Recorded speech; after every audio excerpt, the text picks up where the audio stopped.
नमस्कार, मैं हूं सत्यपाल और आप देख रहे हैं CWB हिंदी न्यूज।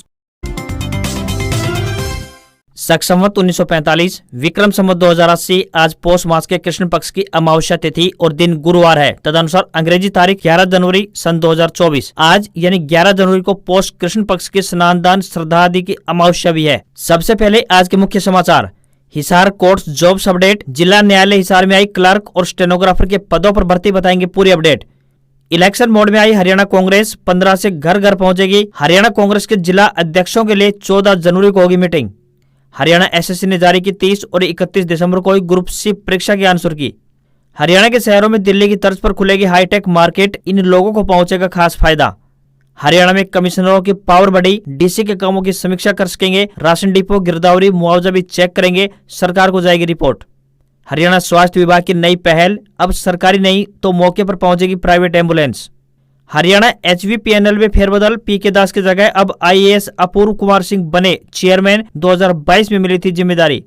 हरियाणा में हुड्डा का इमोशनल कार्ड, इस चुनाव को आखिरी लड़ाई बताया।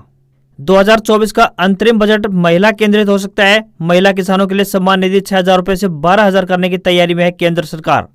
रेनो क्विड, टाइबर और काइगर का अपडेटेड वर्जन हुआ लॉन्च, तीनों कारों में एडवांस सेफ्टी फीचर्स मिलेंगे। और किया सोनेट फेसलिफ्ट 12 जनवरी को होगी लॉन्च, 360 डिग्री कैमरा और ADAS के साथ मिलेंगे 25+ सेफ्टी फीचर्स। टाटा नेक्सॉन से है सीधी टक्कर। और अब खबरें विस्तार से।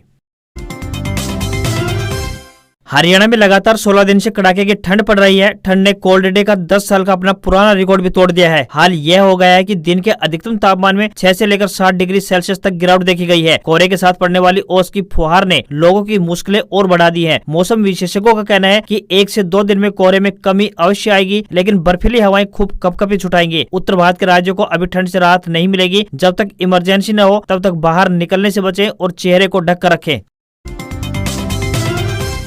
हरियाणा कर्मचारी चयन आयोग यानी HSSC की तरफ से ग्रुप सी के पदों के लिए स्क्रीनिंग परीक्षा आयोजित की जा रही है। आयोग ने 30 और 31 दिसंबर 2023 को 5 ग्रुपों की परीक्षा आयोजित करवाई गई थी। इन ग्रुपों में ग्रुप नंबर 16, 22, 23, 30 और 46 शामिल हैं। आयोग की तरफ से अन्य ग्रुप की परीक्षाएं भी ली जा रही हैं। बता दें कि इन दिनों आयोग हर वीकेंड पर परीक्षा आयोजित करवा रहा है। फिलहाल जो भी परीक्षार्थी इन ग्रुपों की परीक्षा में शामिल हुए थे, उनके लिए एक बड़ी अपडेट सामने आ रही है। बता दें कि हरियाणा कर्मचारी चयन आयोग ने 30 और 31 दिसंबर को हुई ग्रुप नंबर 16, 22, 23, 30 और 47 ग्रुपों की परीक्षा की ऑफिशियल आंसर की जारी कर दी है। ऐसे में सभी उम्मीदवार आयोग की आधिकारिक वेबसाइट hssc.gov.in के जरिए अपनी आंसर की चेक कर सकते हैं। यदि किसी उम्मीदवार को कोई आपत्ति है तो अपने आपत्ति भी दर्ज करवा सकता है। सभी उम्मीदवार अपनी आपत्ति दर्ज करवाने के लिए 11 जनवरी यानी आज से लेकर 13 जनवरी 2024 शाम 5 बजे तक अपने ऑब्जेक्शन दर्ज करवा सकते हैं।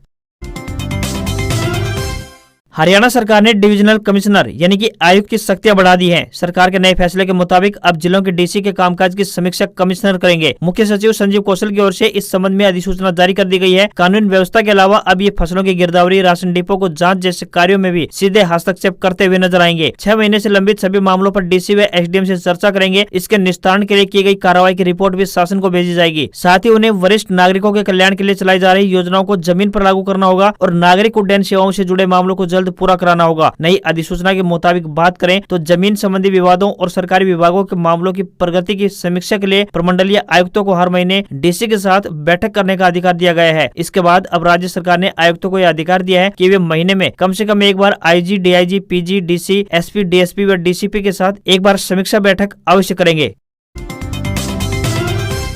हरियाणा में स्वास्थ्य विभाग ने आमजन को राहत पहुंचाने के उद्देश्य से एक नई पहल की है। कोई सड़क हादसा हुआ या फिर गर्भवती महिलाओं को डिलीवरी के लिए अस्पताल लेकर आना है तो इसके लिए स्वास्थ्य विभाग अपनी सरकारी एम्बुलेंस का इंतजार नहीं करेगा। यदि उस मौके पर सरकारी एम्बुलेंस उपलब्ध नहीं होगी तो पीड़ित तक प्राइवेट एम्बुलेंस को पहुंचाया जाएगा ताकि समय पर इलाज मिल सके। इस योजना के पीछे स्वास्थ्य विभाग की एक और मंशा है कि सड़क हादसों के समय एम्बुलेंस समय से अगर न पहुंचे तो इसकी वजह से किसी की जान न चली जाए। इस योजना में शामिल होने के लिए एम्बुलेंस संचालकों को अपनी रजामंदी देनी होगी। एम्बुलेंस में GPS अनिवार्य होगा और उसे 24 घंटे ऑन रखना होगा।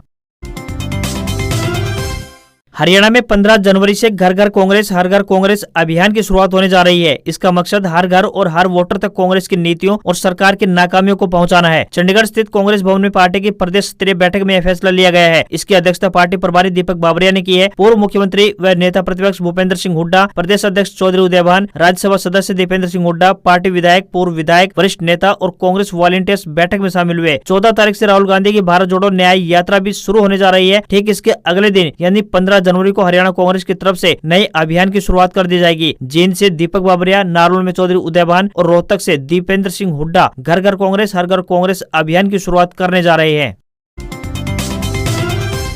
भाजपा इसी महीने हरियाणा की सभी 10 लोकसभा सीटों पर क्षेत्रवार ऑफिस खोलने जा रही है। ग्राउंड जीरो से फीडबैक जुटाने के लिए कुछ नेताओं की ड्यूटी लगाने के भी निर्देश दिल्ली से आ चुके हैं। पार्टी हाईकमान ने प्रदेश संगठन को 2019 की तरह इस बार भी राज्य की सभी 10 लोकसभा सीटें जीतने का टारगेट दिया है। बीजेपी हाईकमान ने हरियाणा के पार्टी नेताओं को एक और बड़ा झटका दे दिया है। अलग अलग लेवल से मिले फीडबैक के बाद केंद्रीय नेतृत्व लोकसभा और राज्य विधानसभा के चुनाव एक साथ कराने के हक में दिखाई नहीं दे रहा है। उसने हरियाणा के नेताओं को सिर्फ लोकसभा चुनाव पर फोकस करने के निर्देश जारी किए हैं। बीजेपी हाईकमान के इन निर्देशों के बाद अब हरियाणा सरकार और संगठन ने अपना पूरा फोकस लोकसभा चुनाव पर लगा दिया है। हरियाणा की मनोहर सरकार फरवरी महीने में अपनी सरकार का आखिरी बजट पेश करेगी। इस साल देश भर में लोकसभा और फिर हरियाणा में विधानसभा चुनाव होने हैं, तो ऐसे में यह आम बजट नहीं बल्कि अंतरिम बजट या फिर वोट ऑन अकाउंट बजट होगा। इसमें सरकार कोई बड़ी नीतिगत घोषणा तो नहीं कर सकेगी। हरियाणा में इस साल अक्टूबर में विधानसभा चुनाव का बिगुल बजेगा। ऐसे में नई सरकार के गठन के बाद ही आम बजट पेश किया जाएगा। इससे पहले वोट ऑन अकाउंट बजट के तौर पर निवर्तमान सरकार की जगह नई सरकार का गठन होने तक के अंतराल में प्रदेश की व्यवस्था किस तरह से चलेगी, कर्मचारियों की सैलरी के लिए फंड कहाँ से आएगा, चल रही परियोजनाओं के लिए पैसे कैसे आएंगे आदि को लेकर इस समस्याओं को दूर करने के लिए अंतरिम बजट पेश किया जाता है। अंतरिम बजट में खर्च का जो प्रावधान किया जाता है उसे वोट ऑन अकाउंट यानी लेखा अनुदान कहा जाता है। वित्त विभाग पहले से ही विभागों के खर्च और आय के ब्यौरा ले चुका है। हरियाणा की मनोहर सरकार लोकल उत्पाद को बढ़ावा देने के लिए एक नई पहल शुरू करने जा रही है। प्रदेश सरकार ने दिल्ली की तर्ज पर हरियाणा के तमाम बड़े शहरों में हाईटेक मार्केट बनाने का एक बड़ा फैसला लिया है। इससे जहां सूबे की शान बढ़ेगी तो वहीं हजारों लोगों के लिए रोजगार के नए अवसर बनेंगे और साथ ही लोकल उत्पाद को बाजार का मंच प्रदान करने में मदद मिलेगी। प्रदेश सरकार के एक अधिकारी ने बताया कि इन बाजारों में स्वयं सहायता समूहों के लोगों को प्राथमिकता से जगह दी जाएगी ताकि उन्हें अपने उत्पाद बेचने और कला दिखाने का बेहतर मंच मिल सके। इन बाजारों में हस्तशिल्प को भी मौका दिया जाएगा। हरियाणा में कांग्रेस के जिला अध्यक्षों के नाम पर फाइनल मोहर लगाने के लिए 14 जनवरी को पार्टी के सभी प्रमुख नेताओं की नई दिल्ली में बैठक संभव है। कांग्रेस प्रभारी दीपक बाबरिया और संगठन महासचिव केसी वेणुगोपाल के बीच होने वाली इस बैठक में पूर्व मुख्यमंत्री भूपेंद्र सिंह हुड्डा, प्रदेश अध्यक्ष चौधरी उदयभान, कांग्रेस महासचिव रणदीप सिंह सुरजेवाला, कुमारी शैलजा, कैप्टन अजय यादव और किरण चौधरी के भी शामिल रहने की संभावना व्यक्त की जा रही है। डिस्ट्रिक्ट एंड सेशन जज हिसार ने स्टेनोग्राफर व क्लर्क के पदों पर भर्ती के लिए आवेदन मांगे हैं। यह भर्तियां एडहॉक आधार पर की जाएंगी। पुरुष या महिला जो भी उम्मीदवार इच्छुक है वे अपने आवेदन भारतीय डाक के माध्यम से भेज सकती हैं। आवेदन करने की आखिरी तारीख 23 जनवरी 2024 है। इन पदों के लिए उम्मीदवार का स्नातक पास होना जरूरी है। उम्मीदवार को कंप्यूटर का ज्ञान होना चाहिए तथा स्टेनोग्राफर की अंग्रेजी स्टेनो में 80 शब्द प्रति मिनट की गति तथा क्लर्क के लिए अंग्रेजी टाइप में 30 शब्द प्रति मिनट की गति होनी चाहिए। किसी भी वर्ग के उम्मीदवारों को कोई भी आवेदन शुल्क नहीं देना होगा। आयु सीमा 18 वर्ष से 42 वर्ष निर्धारित की गई है। इन पदों के लिए आपको ऑफलाइन आवेदन भेजने होंगे। हिंदू धर्म में पौष महीने की अमावस्या तिथि का विशेष महत्व होता है। इस अमावस्या तिथि को भगवान विष्णु, महादेव और सूर्य भगवान की पूजा अर्चना की जाती है। साथ ही पितरों के तर्पण के लिए भी इस दिन कुछ विशेष कार्य किए जाते हैं। हिंदू पंचांग के अनुसार बात करें तो पौष महीने की अमावस्या तिथि का आरंभ 10 जनवरी को रात 8:10 से शुरू हो चुका है और इसका समापन 11 जनवरी को शाम के 5:26 पर होने वाला है। सनातन धर्म में प्रत्येक व्रत और त्योहार को उदय तिथि के आधार पर मनाया जाता है। अब की बार पौष महीने की अमावस्या तिथि 11 जनवरी यानी आज है। इस दिन स्नान करने और पितरों की पूजा करने के लिए शुभ मुहूर्त सुबह 5:15 से आरंभ होगा जो कि दोपहर 11:48 तक चलेगा। इसी दिन नदी, तालाब इत्यादि में स्नान करने को काफी महत्वपूर्ण बताया गया है। पौष महीने को पितरों का छोटा पितृपक्ष भी कहा जाता है। आपको जरूरतमंद लोगों को हो सके तो भोजन भी अवश्य करवाना चाहिए। ज्योतिष शास्त्र के लिहाज में भी पौष महीने की अमावस्या तिथि को काफी खास माना जाता है।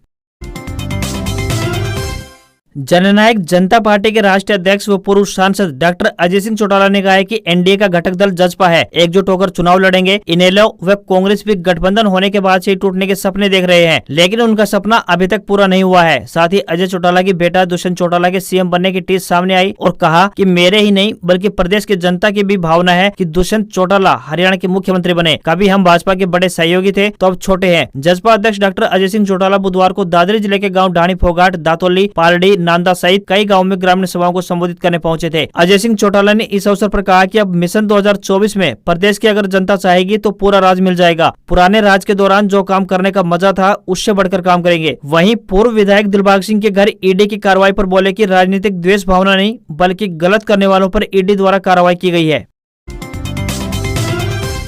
हरियाणा में चुनावी साल को देखते हुए कांग्रेस के वरिष्ठ नेता और पूर्व मुख्यमंत्री भूपेंद्र सिंह हुड्डा फुल फॉर्म में हैं। विरोधियों की घेराबंदी के साथ साथ वे राज्य के लोगों को साधने के लिए अपने सियासी तर्कस का हर तीर इस्तेमाल कर रहे हैं। इसी क्रम में अपने गढ़ सोनीपत में 3 दिन पहले कांग्रेस की जन आक्रोश रैली में दिया गया उनका भाषण कई मायनों में खास रहा। इसी भाषण में हुड्डा ने अपने राजनीतिक भविष्य को लेकर भी कई संकेत दिए हैं। 7 जनवरी को सोनीपत के बड़ौदा में हुई इस रैली में पहुंचे लोगों के बीच इमोशनल कार्ड खेलते हुए हुड्डा बोले कि मैं अपने जीवन में आखिरी बार इनसे लड़ना चाहता हूँ, मेरा साथ दोगे या नहीं। यहाँ हुड्डा का इशारा साफ तौर पर बीजेपी के साथ इस साल लोकसभा और विधानसभा चुनाव में होने वाले सियासी भिड़ंत की ओर था। साथ ही कांग्रेस के अंदर अपनी मुखालफत करने वाले नेताओं को भी हुड्डा ने रैली में यह कहते हुए 2 टूक संदेश पहुंचा दिया कि अभी तक ना तो मैं रिटायर्ड हुआ हूं और ना ही टायर्ड। दरअसल 2005 से 2014 तक हरियाणा में कांग्रेस की सरकार बनवाने में पुराना रोहतक कहलाने वाले सोनीपत, रोहतक, झज्जर जिलों का अहम रोल था और यही इलाका हुड्डा का गढ़ भी है। और उन 10 सालों में यहाँ कांग्रेस से ज्यादा हुड्डा की तूती बोलती थी। यहाँ के लोगों का हुड्डा सरकार में अपना ही जलवा था। हालांकि साल 2014 में भाजपा की सरकार बनने के बाद इस इलाके का रुतबा पहले जैसा नहीं रहा। ये बात कहीं न कहीं इस इलाके के लोगों के मन में भी है और हुड्डा ने उनकी इस दुखते रग को सहलाने का काम भी किया है।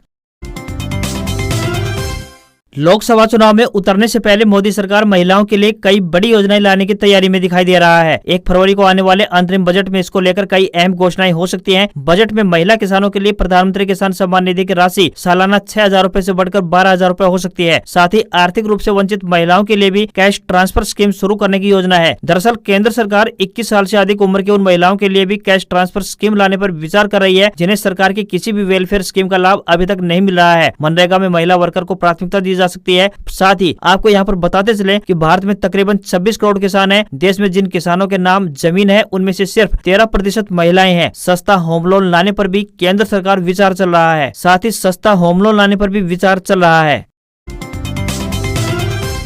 भारतीय शेयर बाजार में तेजी देखने को मिली है। सेंसेक्स 271 अंक की तेजी के साथ 71,657 के स्तर पर बंद हुआ तो वहीं निफ्टी में भी 73 अंक की तेजी दिखाई दी और ये 21,618 के स्तर पर क्लोज हुआ। सेंसेक्स के 30 शेयरों में 16 में गिरावट और 14 में तेजी दिखाई दी। साथ ही सोने और चांदी के दामों में भी गिरावट देखने को मिली है। 10 ग्राम सोना 168 रूपए सस्ता होकर 62,247 रूपए पर आ गया है तो वहीं 18 कैरेट सोने के दामों की बात करें तो 46,685 रूपए प्रति 10 ग्राम रह गया है। वहीं चांदी में भी बड़ी गिरावट देखने को मिली और ये 545 रूपए सस्ती होकर 71,295 रूपए प्रति किलोग्राम के स्तर पर पहुंच गई है। वहीं दूसरी तरफ $1 का रेट 83 रूपए 1 पैसे के स्तर पर पहुंच गया है। आज खबरों में बस इतना ही। देखते रहिए आपका अपना हरियाणा का सबसे बेहतरीन news channel CWB Hindi news. नमस्कार। इसी आशा के साथ आपका दिन शुभ रहे।